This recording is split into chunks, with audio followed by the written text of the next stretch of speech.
Our third tip was about being aware of your surroundings, being courteous with the people around you, and also I'll throw in there dealing with people who are the family photographer with Oh their yeah. iPhone or Oh their my gosh. iPad. I mean, if you have been to a wedding lately, and as a guest, you probably know you see people in front of you with their tablets trying to film the entire event.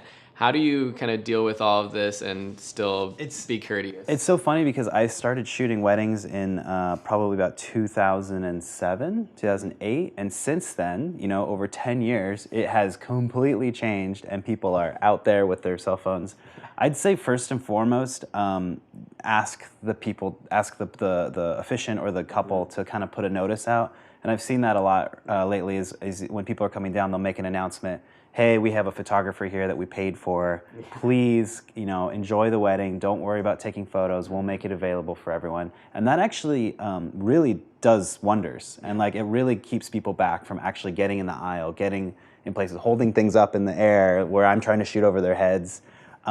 If that's not the case, having a long lens is probably the best thing you can do to kind of shoot around people. But again, you know, this tip involves like you have to still notice that it's an event, and you have to like not necessarily be in people's way, be courteous of people. I try to work with other videographers that I know that won't. We kind of like make a plan and we tell each other what we're doing. And then if there's someone in the way or someone in a spot that I know I'm going to need to be, I'll just go up to him and be like, "Hey, sir, I'm going to be running around here just so you know when the ceremony starts. Like, I just don't want to be in your way, so just keep an eye out." And they'll be like, usually they're like, "Oh, they're like, very cool, very cool." Like, no problem. I think just being nice and letting people know is a big thing because you never know what's going to happen, and you want to get that shot. And you want to like keep an eye out that you're not in someone's way during like a real important moment.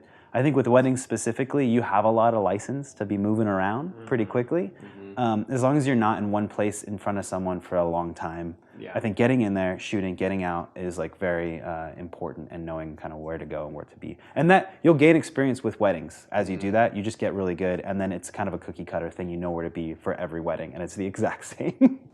Cool. Awesome. That brings up something that I know, at least for me, was it took a little getting used to, but photographing, this could be for weddings or really anything, getting ready and getting dressed, the bride or the groom, whether you're a male or female photographer.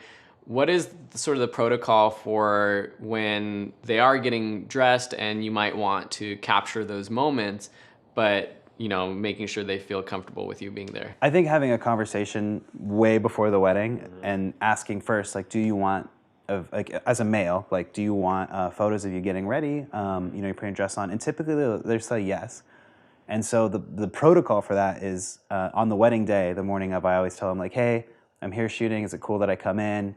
And they usually give a warning to all their female people, and then I'll come in and tell her, look, I'm here to shoot. When you're ready to put the dress on, put it on to a point where you feel decent, and I'll and then let me know and I'll come in. So I'll leave when you're about to put it on, get to a point where you're feeling decent and comfortable because it's still like a sensitive day, and then let me just come in as you're putting on the final touches and stuff like that. And at that point, usually people are okay with it, and if you're nice with them, like they'll be okay with you. Yeah. And on the male end, I've heard females do the same thing. That's like, hey, start getting ready when you guys feel like you're in a decent mode. Let me come in. And oftentimes, both sides will have an undergarment that they're okay with you shooting on, and you'll come up with some stuff too. But I think it's worth having a conversation way beforehand, and just being courteous and having a good bedside manner and understanding that you are in their private space so much. And between the couple and the photographer, you spend the most time together throughout that day.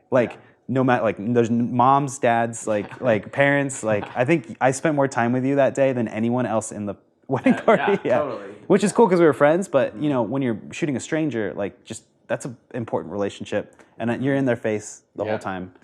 So it's important to be courteous. Cool. Well, I know that was kind of more of a specific tip, but it's something that I know as a wedding photographer, videographer myself, came up in the beginning. So cool. Great advice for being courteous to people you're shooting at events.